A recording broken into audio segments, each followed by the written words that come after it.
Hello, interactive artists and designers. I'm going to use my former dog, Otto, to show us how to do a very simple responsive image.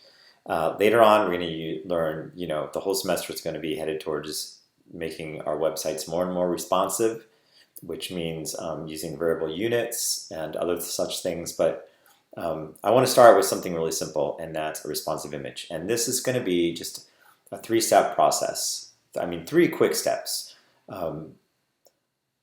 One, we're going to make a rule for the image that sets it to 100% of its parent.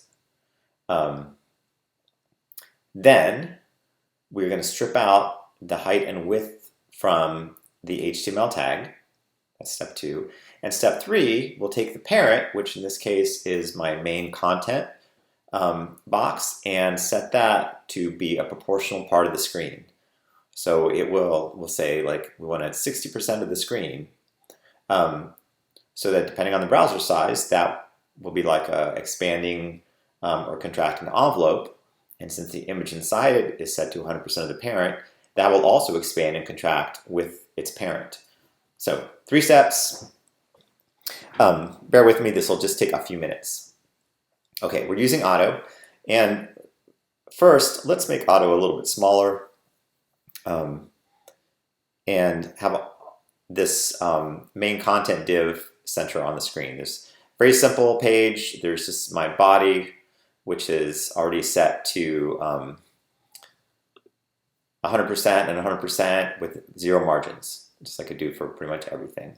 And then main content is this box right here. It's like a light brown with that image inside of it. So first things first, I'm going to click on the image and we're going to make this image have a width of 100%. That is all. So width, percent, see how it disappeared? 100%. Okay, so what does that do? Notice we can't see the brown anymore from the surrounding box because this image is the same width as that box. Okay, and that box is main content. Let's adjust main content now. So, well, let's just go to step 2 as I laid them out. So step 2 is we look at our go to our split view, and whenever you put an image in, it puts a width and height in here. Now, we've already said we want the width to be 100%, and here it says width equals 900 pixels. Well, it should say pixels, somewhere the pixels got deleted. We're going to delete that anyway. All right, so that is gone. I'm going to pull this back. I have an extra. There we go. Got everything out of there. The width and height are pulled out. My tag is correct now. That's important to do because if you set the width to 100% over here with your selector, you leave the height blank, okay, because you have to worry about the aspect ratio.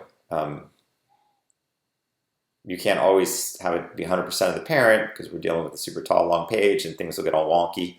But if you just set the width to 100% and then you leave a height pixel thing in here, it'll take the pixel height and 100% width, and you'll get also some weird aspect ratio things. So 100% width for the image, and then strip out the width and height in HTML.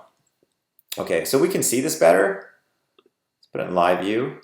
I'm also going to take this main content box and go ahead and just shrink this down now. Like watch, if I make this smaller, I'm not changing the image selector, I'm changing main content, which is a box for the image. All right, in fact, I'm even going to take this one off too. I'm taking the height off, just changing the width. This is a square image, by the way. Notice how, as I make this box bigger, my image shrinks, or my box smaller, my image shrinks. It is, again, 100% of the box. So if the box is shrinking, the image is shrinking.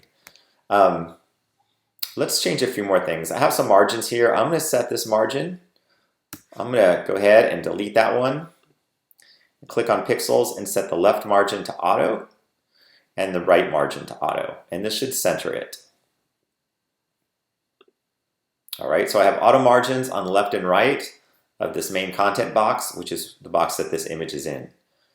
And again, if I shrink this down, the image shrinks accordingly.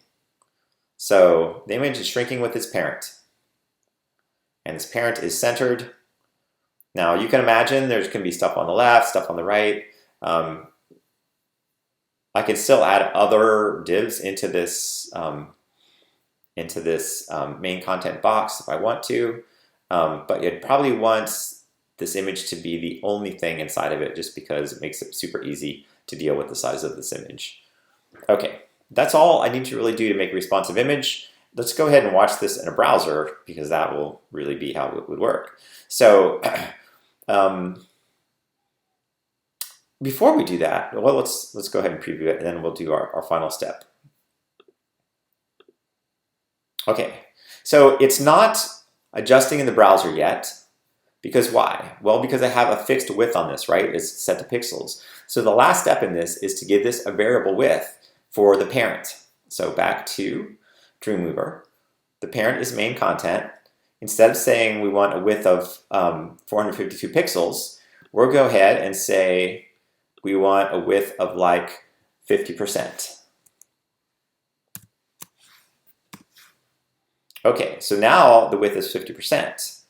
If I increase that percentage, let's just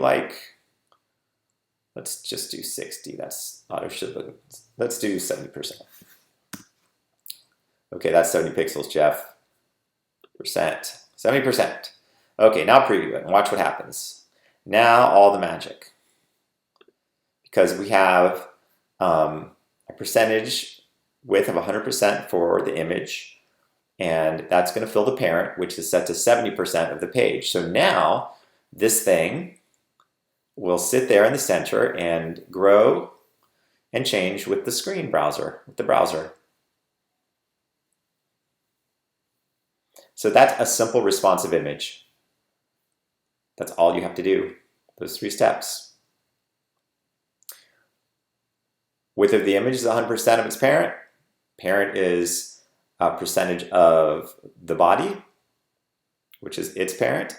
And I stripped out the width and height in the HTML for the image itself. And we're done.